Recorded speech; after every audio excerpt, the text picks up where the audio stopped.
With my beloved husband by my side, we joyously welcomed our precious child into the world.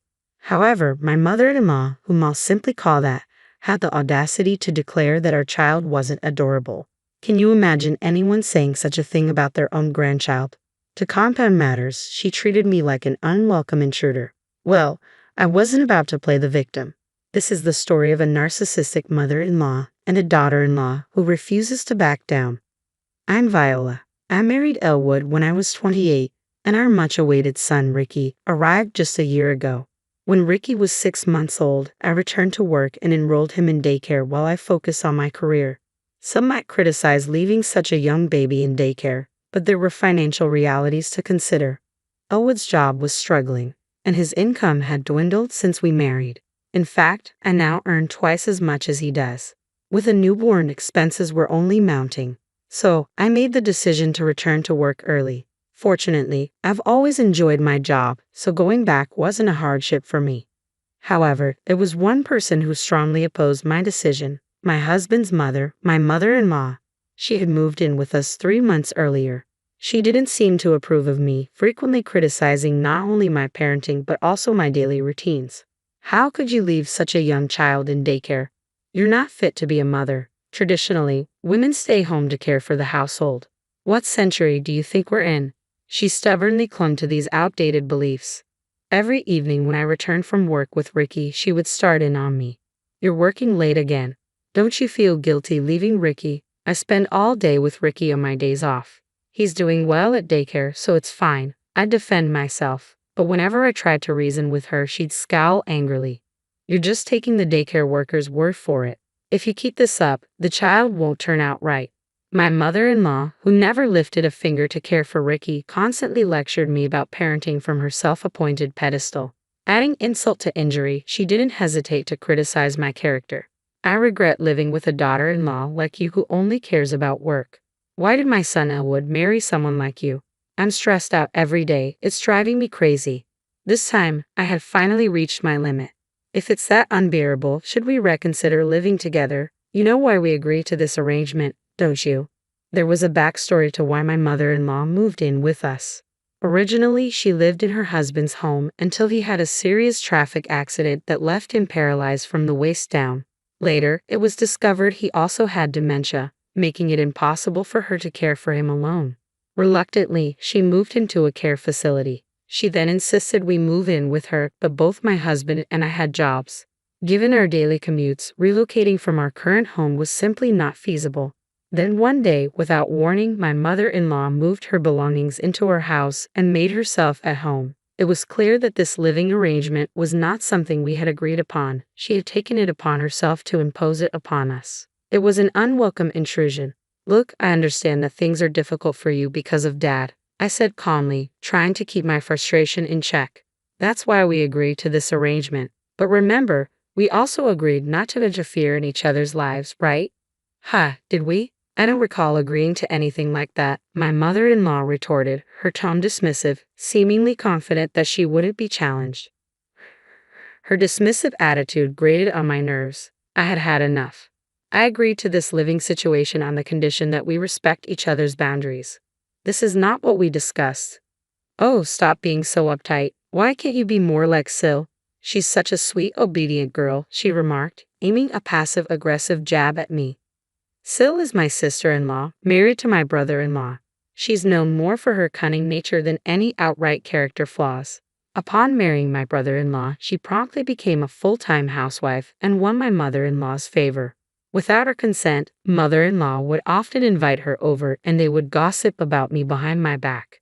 Did you hear? Viola is still working, mother-in-law would remark. Oh my, really? Ricky is so young. It's hard to believe she manages that, Sil would chime in. You're so clever, unlike Viola who hasn't chosen to be a full-time housewife, mother-in-law would reply, emphasizing the contrast between us. I won't have to worry when you have a child, I assured my mother-in-law respectfully. I'll do my best. Their petty arguments continued incessantly. To my dismay, they would purposely talk in loud voices within earshot. I grew to resent them deeply. Over time, Cecil began to criticize me freely in an effort to win my mother-in-law's favor.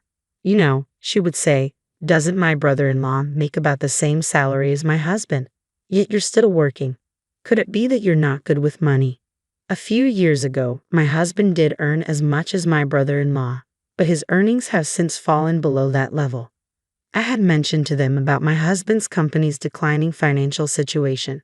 Out of pride, it has now become a regular occurrence that whenever Cecil criticizes me, my mother-in-law eagerly joins in.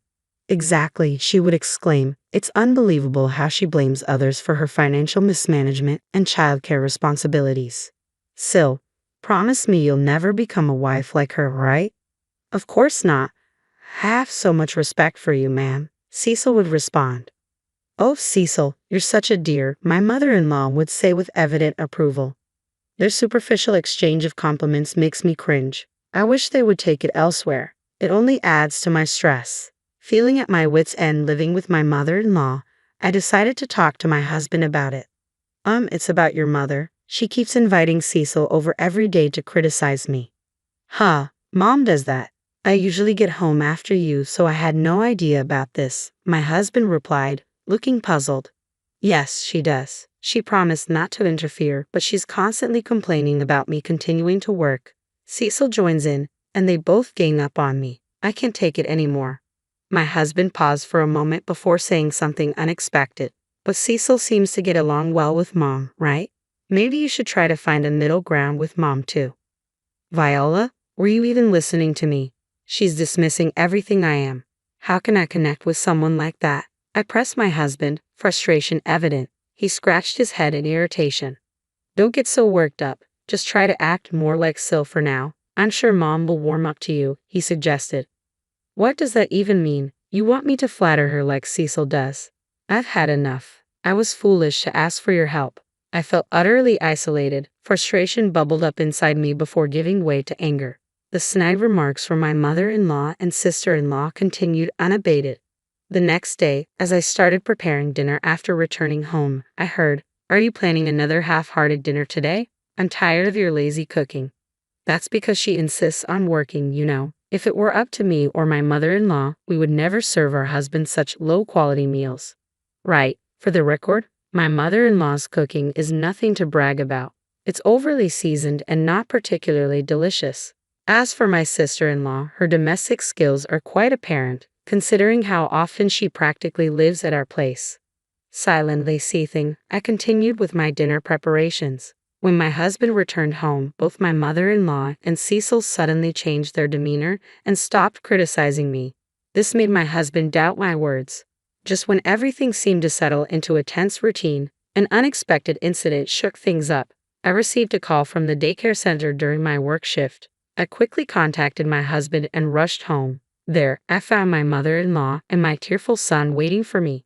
What do you think you're doing, mother-in-law? How could you take Ricky from the daycare without asking me? I exclaimed in frustration. My mother-in-law sighed as though weary of the conflict and gave me a condescending look. What's all the commotion about? I did it for my grandson. Besides, why waste money on a childcare center? Raising a child is a mother's responsibility, isn't it?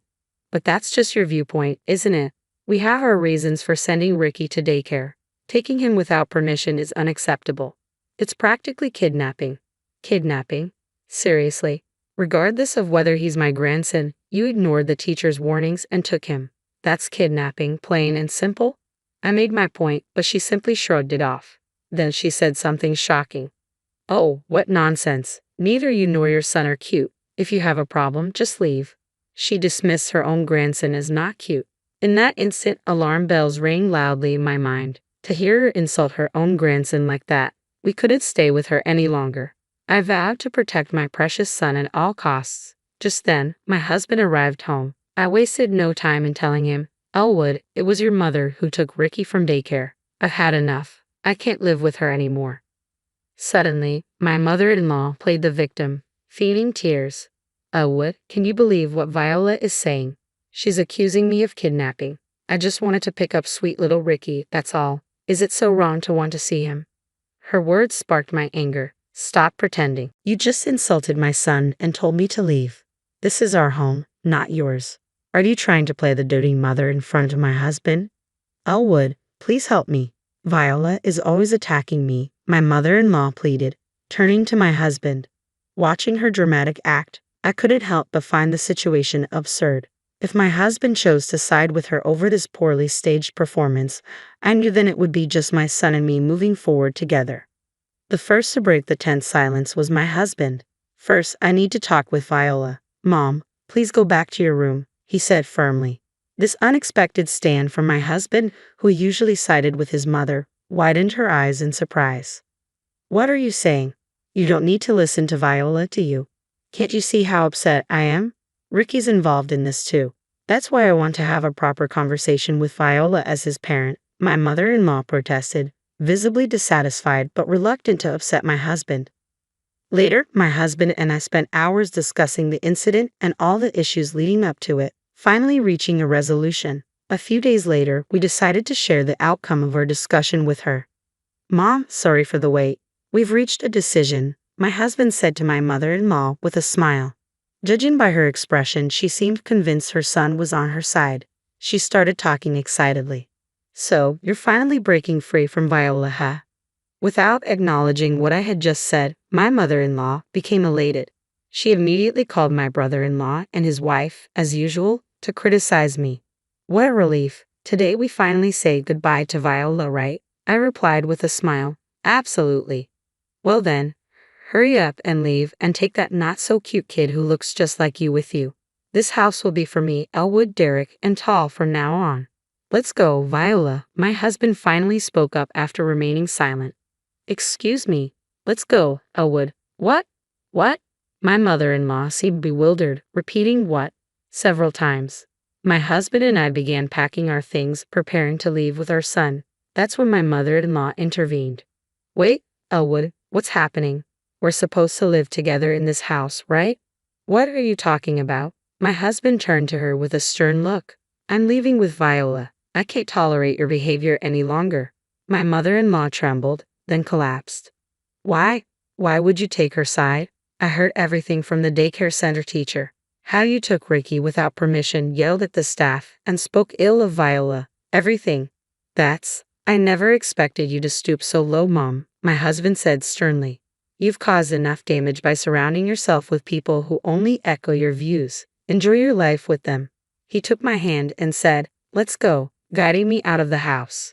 Throughout our departure, my mother-in-law called up to him, crying. On our way to our new home, my husband apologized. I'm sorry. I should have realized sooner. I hope you can forgive me. What are you talking about? Your actions now mean everything to me, I replied with a smile. Knowing he believed and supported me over his mother was deeply reassuring. Since then, we have cut ties with my mother-in-law and my brother-in-law's family, and we have found peace in our daily lives once again. After we terminated our lease on the house, my mother-in-law, having nowhere else to go, apparently moved in with my brother-in-law and his wife. With her presence adding financial strain, my brother-in-law's income became insufficient. Consequently, Cecil had to find a job, leaving my mother-in-law alone at home. There was no one left for her to gossip with or about. Even her once close relationship with Cecil turned sour, leading to constant arguments. I have to work because of you, mother-in-law. Oh, spare me. What? So now it's my fault? Leave, you old hag. Upon hearing Cecil's true feelings, her husband seemed to have lost his affection for her. I heard they're going through a divorce. Once free to act charming in front of my husband, Cecil's newfound workload and irritability have revealed her true nature. No matter how tough things get for them, I have no desire to reconnect with my mother-in-law. From now on, my husband, my son, and I will focus on building a happy home together.